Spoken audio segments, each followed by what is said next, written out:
All right, hey everybody, this is Rustin Rose with Metalholic Magazine and Metal Nation Radio. Joining us tonight, or this afternoon anyway, where you're at, Adam Gilley of Product of Hate. The debut album, Buried in Violence, came out yesterday. You guys have two CD release parties, one last night, one tonight. How are you feeling? I'm feeling really good, actually. Yeah, it was a good warm-up show last night. It was killer, and it was a killer turnout, so I'm looking forward to tonight's show. The hometown show, oh, right? Yeah. Well, getting this album out has been a long time coming. The Unholy Manipulator EP was, about 6 years ago? You've had this record in some form or another essentially ready for almost 2 years. Yes, we did. We recorded a bunch of songs, and we're like, all right, we're going to pitch these to the labels and stuff like that. And then once we finally found the right label to get on and stuff, the label also wanted us to get it remixed and mastered, which we knew was going to happen anyway, so it wasn't a big deal. And we knew right away who we were going to go to. And we've worked with James Murphy before, and he is awesome at what he does. So, no reason to not go to him. And there was a lot of issues, like back and forth, because he lives in Florida, we're in Wisconsin, so we're trying to send files to him to remix and master, and for some reason, like the files got all mixed up, and we're sending them the unedited versions of everything, so it's all like the sloppy stuff, and we're like, oh crap, you got the wrong file. So we have to send them back, or he has to send them back to the guy who recorded us, and then that guy has to send back the right tracks. It was a mess. Well, hey, it's 2 years later. Thank God it came out yesterday. It's exciting. That's all that matters. It's out. A lot of anticipation, frustration, I'm sure, a lot of stress, but we've had a taste of it over the last year, some of the lyric videos and the regular videos being released, so I think the fans have been as excited to finally get this as you have to finally get it out. So. Oh, yeah. When we went on tour with Allegiant, we didn't have any music to give out. We had 2 music videos that were taken off YouTube, and so we're like, all right, we hit up the label like 3 shows in. We're like, we need to give people something because we're not selling. No one knows who we are. We don't have music to people who came up to us at shows. I tried looking up your stuff and I can't find your music, and I'm like, yeah, I know. So that's when we released the lyrics video, which helped us substantially. And then we were able to give them a pre-order sale and a download for that song, so they had something to go home and listen to. Well, that's cool that they worked with you on that, because, yeah, that's frustrating to be out on tour where bands these days, especially newer bands that are coming up, you have to be able to do stuff at the shows or it's just the end of you, because that's the lifeblood now. Oh, yeah, it is for sure. It's hard when nobody knows who you are, and you're trying to, sell yourself to them. Well, for those who are new to the band, tell us about Product of Hate, because the name, the album title, Buried in Violence, and the music itself are all aggressive, brutal, suggest an undercurrent of anger or rage. But you tell us about the band. Yeah, the name says it all. It's very angry. It's very pissed off sounding. And Product of Hate to us, at least to me, I've been asked this before, is what does the name mean to you? Product of Hate. Everybody is a product of hate. They're a product to it. Everybody's going to go around. There's something you're going to hate. The music, Buried in Violence, even when you look at the album cover, it says it all. It's very dark. It's grim. It's unforgiving. It's very mean. And that's exactly what we write. We write angry, pissed off music. And I don't know, it's just the way that we write, I guess, That's what we choose to write. That's how we choose to write. That's the way I let out my anger, I guess. So I was going to say, lyrically, much of this record was sort of cathartic release for you in terms of dealing with your anger towards somebody else, if I'm right on that. Oh, yeah, for sure.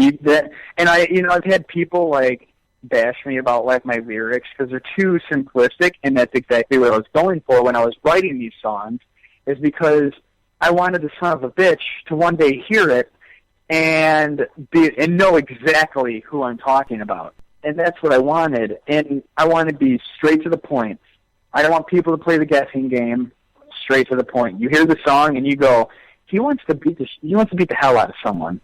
Right, and clearly. And this is the way to keep yourself from going to prison. you can beat him up this way, right? Oh, yeah. for sure. And other people can relate. And it's like Ivan Moody does a lot of that stuff with Five Finger Death Punch, but his stuff sounds so trite when he does it. And when I heard and read your lyrics, I'm like, no, this feels real to me. This feels genuine. Yeah. I feel like, I could, this is my point of view. Everybody's got their own opinion about it. Well, when I was writing a lot of that music, I was listening to a lot of Pantera at that time too, and I almost felt like the kind of lyrics that I would choose to use is almost kind of a Pantera vibe. Right. So, and that's kind of what I was going for when I was writing this stuff. I wanted to keep it. I didn't want it to sound cheesy. I wanted it to sound really mean.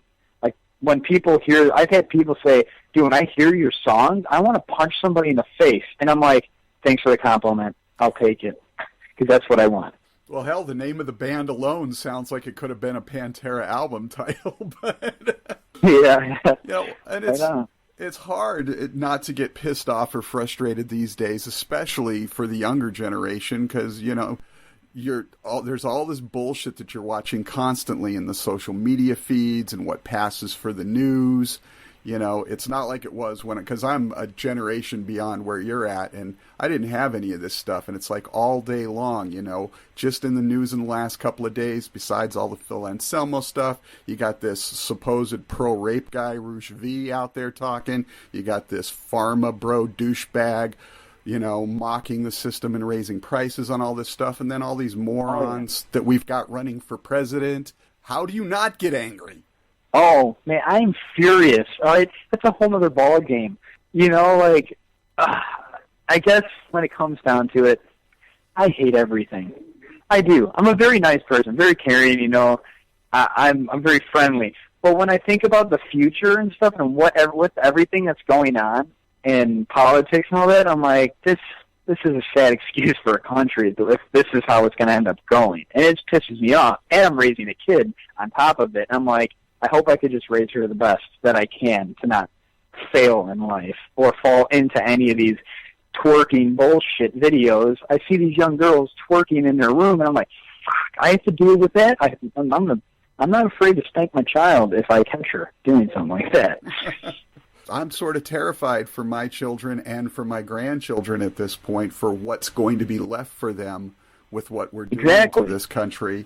And I noticed on your Facebook page you had posted that video from the rapper Hobson or something like that. But he's talking about what all these kids buy into and all that stuff. And, it's so difficult as an adult, as a parent.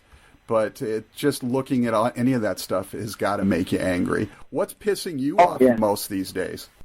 I'm not happy with, like what you said, with the way this world is, what it's become or what it's becoming. It's just, right now, what makes me angry is the system, the government. If you really want to know, like, that's what it is when it comes down to. And it's just, to me, greed. Everything I freaking see or hear, I feel always comes back to money.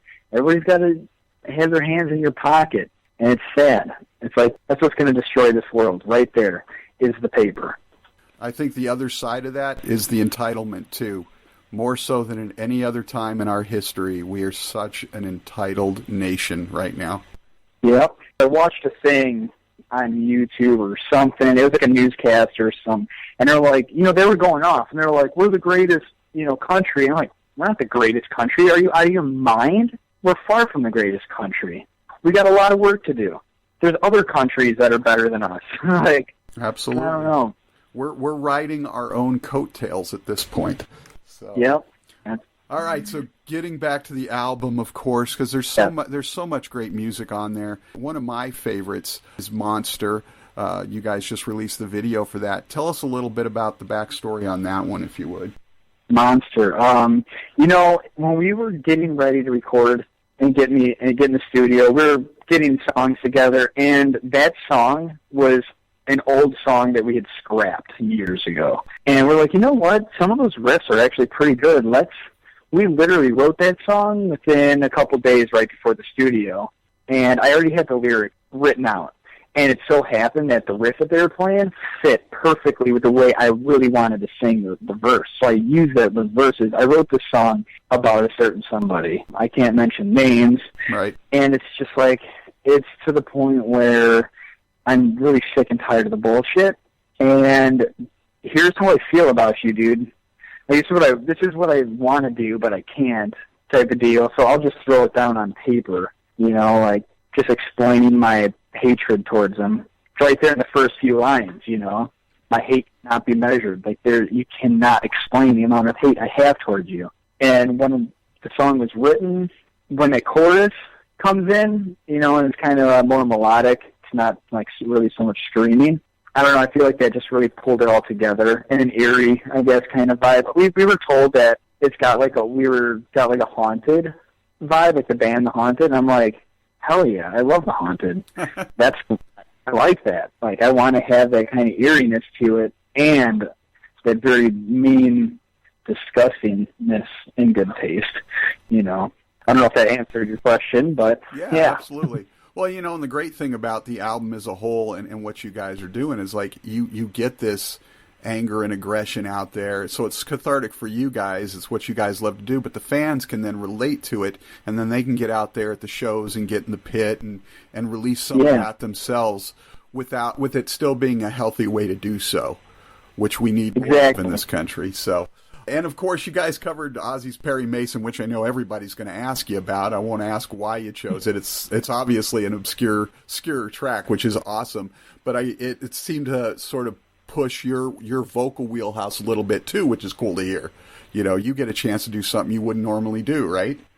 Yep, exactly. That was how we came about doing the song is, you know, it's kind of fuzzy. I know that Gene came into practice and was like, hey, you know, if we're going to do a cover song, let's try covering Perry Mason. I was not really all for it at first, you know. I listened to the song and I was like, well, if you guys want to do it, I'll do it. I don't care. I'm not going to go on and be like, well, we'll do this song. No. How about this? No. All right. So we decided to do Perry Mason. And I knew vocally that would, you know, that is definitely out of my element. So I practiced singing the song in the car. And when it came time to the studio, I was really nervous, actually. I was like, all right, well, Adam, you're up. What song do you want to start with? Let's do the hard ones first.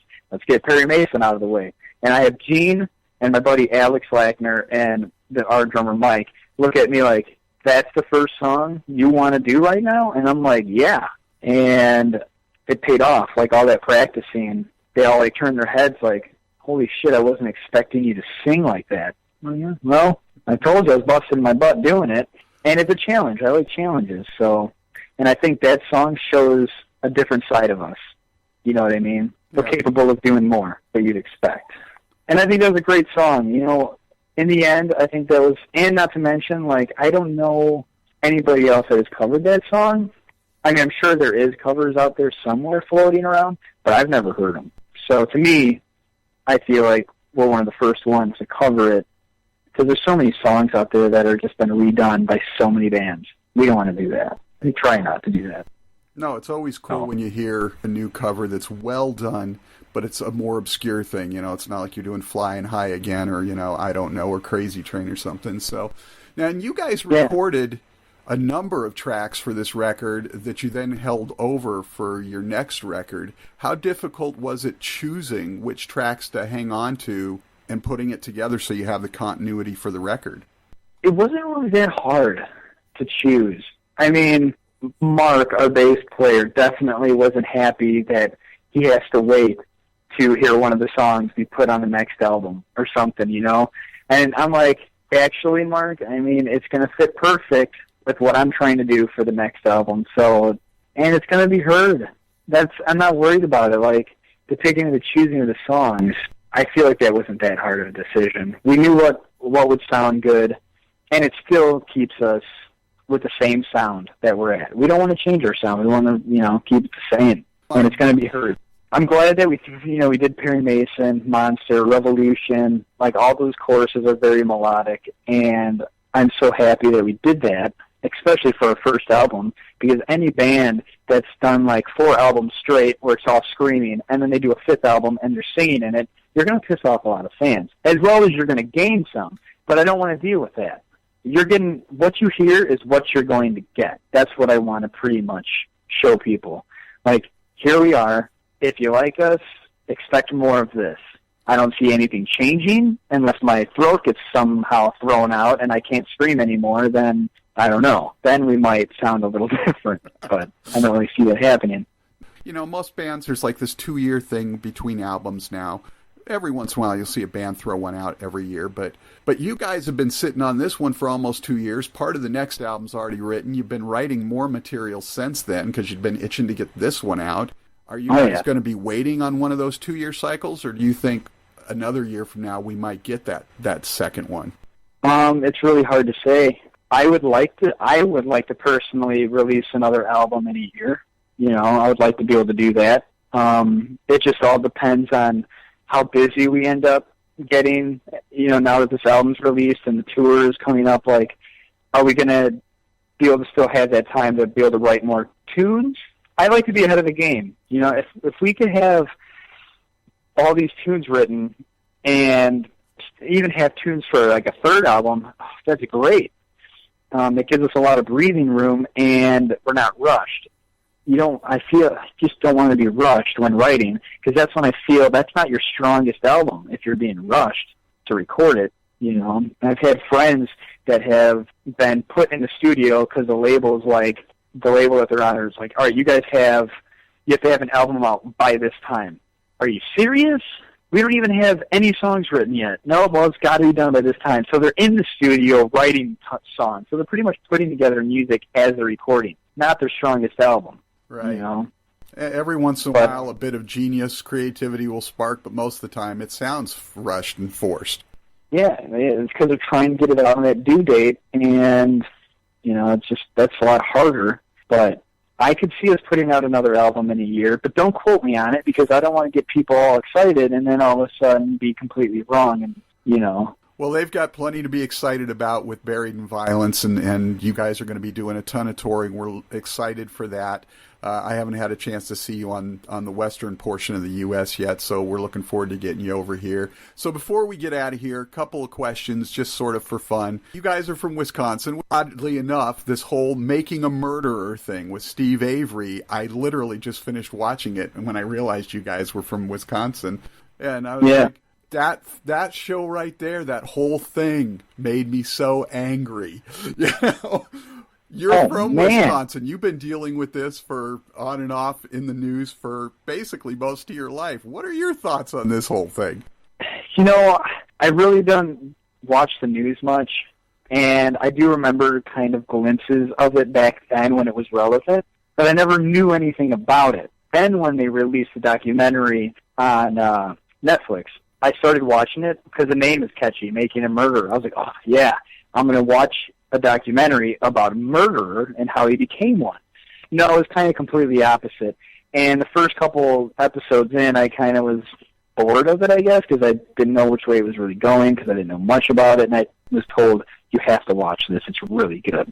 Okay, so then when I started watching it, and then the more it went on, the more pissed off I got, and I was like so sick of hearing, I was sick to my stomach of what was going on with the system and all this stuff. And that's another thing. I was very pissed off with that. I was like, how could this happen? I was having a conversation with our merch guy last night on the way home from our show, and we brought up that. He's like, so yeah, Steve Avery. And I'm like, yeah, that's bullshit. He's in prison, and there's no strong evidence of him actually committing the crime. And it's just there's so many holes. And what the hell, Wisconsin? Like, it's really disappointing. It's scary, because that could be anybody that we know. And I don't know. I was probably just as pissed off as you were when you were watching it. Yeah, well, it was really at this point, I don't know if Steve Avery's guilty or not. I mean, it's probably 50-50 whether he actually did it. But there are so many holes in it. Number one, there's enough reasonable doubt for 3 cases. But what was clearly not in doubt was the corruption and incompetence of those counties and all the way up to the Supreme Court and those judges. And it's like, how can this happen over and over and over again, regardless of whether he's guilty or not? You know, Yeah. just that level of corruption and stuff is just unbelievable that it was so blatant too. But anyway, I just figured I'd ask what your thoughts were, especially since it's, you know, your home state there and everything. So, all right. And of course, tomorrow's the Super Bowl. I don't know if you're a football guy or not, but do you have a prediction or a team that you're rooting for? I'm a Bears fan. Go Bears. And yes, I do. I like watching football, and I'm rooting for Carolina. I'll be watching the game. There's a couple of old, Bears players that are on that team now, and I'd like to see them get a ring. And hell, I think Carolina's earned it. So nice. I think that's a good call. I'd like to see them win it too, although it's hard. My sister's from Denver, but you know, it's always fun watching these things. All right, so last thing before we get out of here, just for fans to get to know you a little bit better, give us 3 records that sort of serve as mile markers for your path to where you are today musically. Mile markers. Korn, oddly enough. Growing up, I was a huge Korn fan. That's all I listened to. Which album do you think was the one that was sort of like that, the one that really changed everything for you? It was the first album. I mean, I heard Chutes and Ladders on the radio and was like, holy hell, what did I just hear? That was the most evil-sounding nursery rhymes I've ever heard in my life. I want to hear more. And, you know, that's how I got stuck onto them. Because I was, all the way up until 5th grade, I listened to pretty much like hip-hop and stuff like that. Like old Tupac. People are going to be like, what? Oh, my God. But anyways, and then I got into, like, listening to, my buddy turned me on to Smashing Pumpkins, like, oh, check this out. And the more rock and stuff, the more heavier I kept going. I started listening to 311 or whatever. Then it was Korn. It was the next step up that was even crazier. And then after Korn, it was, like, Fear Factory and Pantera, and then, it went to In Flames, early In Flames, and Shadows Fall. It just keeps growing. And I think what put me where I'm at to this day is the albums that bring me up to where I was. It all comes back to Korn, I guess. That's what brought me up into the music I listen to today. That new metal got me. Who'd have thought? Who'd have thunk? Because certainly Product of Hate is nowhere near that. I'm not even really a new metal fan really anymore. Like, that's not even what I'm really into. It's like I'm into Testament and stuff now, and it's like that's music. I love listening to like the thrash and stuff. So you definitely can hear it in our music. So when you hear us, oh, he's obviously he's probably a fan of Machine Head. Yeah, Fear Factory or Testament or Slayer. Like, hell yeah. Adam Gilley, Product of Hate, the debut album, Buried in Violence, out now. Thank you so much for taking some time to talk with us. We look forward to seeing you on the road, and we wish you much success with this album because it's a long time coming, and it's a fantastically brutal record. Thank you. My pleasure, man. Take care, my friend.